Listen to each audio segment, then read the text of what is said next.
이완규 법제처장이 논란의 중심에 섰습니다. 최상목 대통령 권한대행의 마은혁 헌법재판관 후보자 임명 보류에 대해 위법이라고 판단하지 않는다는 입장을 밝혔기 때문인데요. 이 처장은 대통령 권한대행의 임명권 행사에 대해 헌법이 부여한 대통령 권한과 동일하다고 못 박자 안규백 위원장은 이에 대해 강하게 반발하며 이 처장을 향해 강하게 쏘아붙였습니다. 법제처장님께 좀 묻겠습니다. 네. 네. 어제 헌법재판소가 마은혁 후보 임명 관련 결정을 불과 2시간 전에 선고를 미루면서 변론을 제기했습니다. 이게 마은혁 후보 관련된 권한쟁의 심판을 한 달 만에 선고 기일을 잡은 것도 헌정사상 최초의 일이고, 또 불과 2시간을 앞두고 선고를 미루고 다시 잡은 것도 사실 헌정사상 최초의 일입니다. 저는 마은혁 기본적으로 후보에 대해서 최상목 대행이 반드시 임명해야 될 어떤 법적인 의무가 있습니까? 한번 말씀해 주시죠. 그 부분은 이제 헌법재판소에서 판결이 이제 선고된 이후에 이제 검토해야 될 문제이고요. 일단 저는 이런 말씀을 좀 드리고 싶습니다. 저는 헌법재판소에서 이 권한쟁의 심판과 관련해서 우리 권한대행께서 그 여야 합의를 요청하면서 일단 임명을 보류해놓은 이 조치에 대해서 이걸 위법이라고 판단할 거라고 믿지 않습니다. 왜냐하면 권한대행께서 임명을 보류한 그 여야가 좀 합의해달라고 한 이 이유는 헌법재판소의 정치적 중립성을 확보하기 위한 그걸 보장하기 위한 조치였거든요.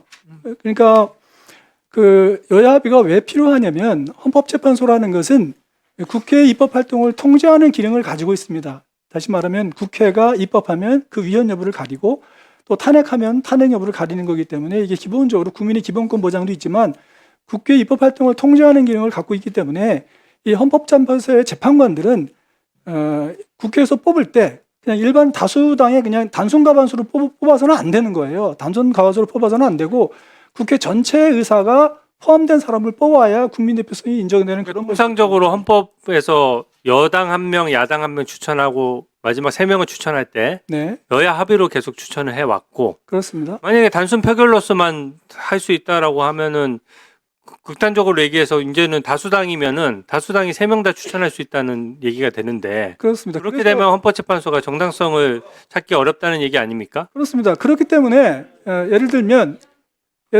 그 독일 연방헌법재판소가 우리 헌법재판소의 모델인데 독일에서는 물론 의회에서 헌법재판관들을 이제 선출하지만 거기서는 제적 3분의 2로 뽑게 돼 있어요. 제적 3분의 2로 뽑게 법률을 만든 이유가 여야가 반드시 합의하라는 거예요. 여야 합의를 강제하기 위해서 그런 조문을 만들어서 그 여야 합의가 필요한 것이 바로 헌법재판소의 정적 중립성 때문입니다. 그래서 그렇기 때문에 우리는 그런 규정이 없지만 적어도 그동안 우리 국회가 질의하는데 지금 뭐 하시는 겁니까? 네. 적어도 우리 국회가 그동안에 여야 합의로 했던 이 관행을 가진 것이 바로 독일법에서 여야가 반드시 합의해서 헌법재판소의 정적 주도를 강화하려는 그 취지가 반영된 거였어요. 그렇기 때문에 그렇습니다. 그런 취지에서 우리 권한대행께서 여야 합의를 좀 요청했던 것은 저는 정당한 권한 행사이기 때문에 절대로 이것을 불법이라고 판단할 거라고 믿지 않습니다. 네. 박근혜 대통령 탄핵 재판 때 민주당이 극렬 반대해서 대법원장이 지명했던 헌법재판관을 임명하지 않고 끝까지 박근혜 전 대통령에 대한 탄핵 재판 이어진 전례 있는데 그거 알고 계시죠? 알고 있습니다.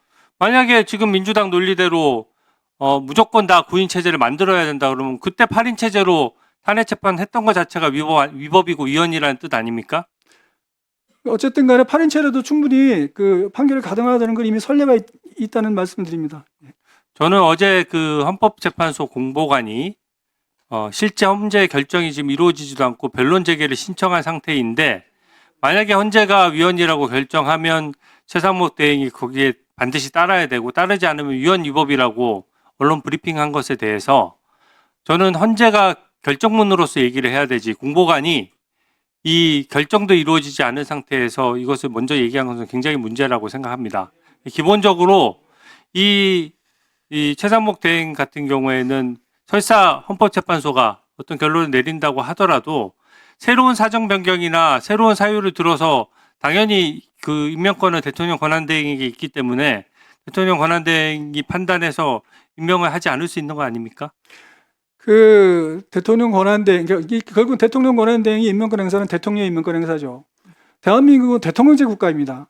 대통령제 국가에서 헌법이 대통령한테 임명권을 부여하고 있어요. 근데 이 헌법에 대통령한테 부여한 이 임명권을 국회가 선출하면 무조건 서명해야 된다는 식으로 해석하는 거는 그거는 저는 납득하기 어렵습니다. 그거는 그런 식으로 해석하는 거는 내각 책임제 국가에서는 그렇게 해석하는 거예요. 예를 들면 말이 안 되는 얘기니까. 독일법에서는 국회에서 선출하면 자, 얘기해도 되겠습니까? 네, 의원님들 이제 가만 계셔 보세요. 네, 의원님 가만 계셔 보세요.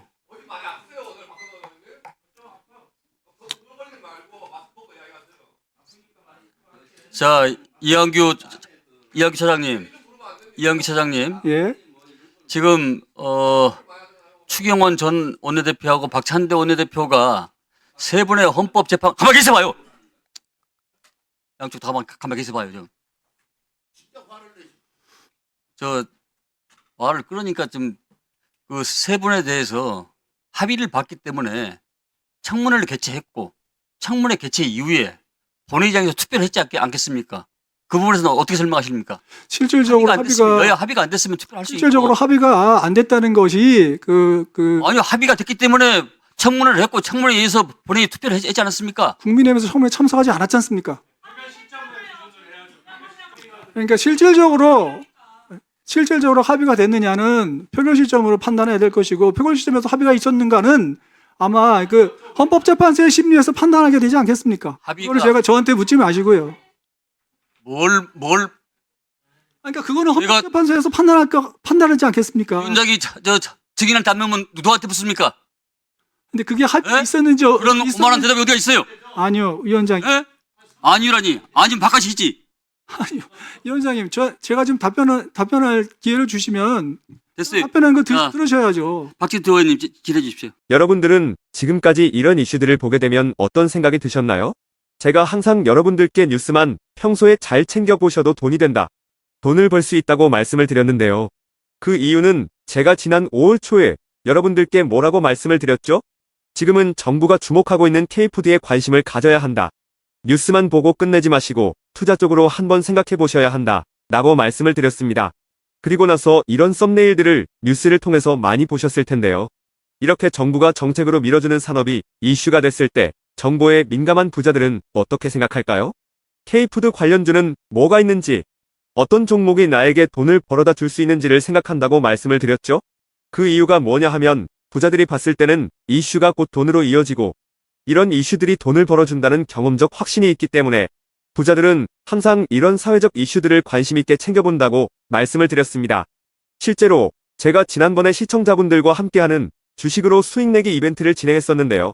당연히 100% 무료로 진행했고 여기 보시면 저한테 구독이라고 문자 남겨주신 모든 시청자분들께 이렇게 K푸드 관련주 중에 가장 급등할 확률이 높은 한성기업 딱 한 종목을 여러분들에게 추천을 드렸어요.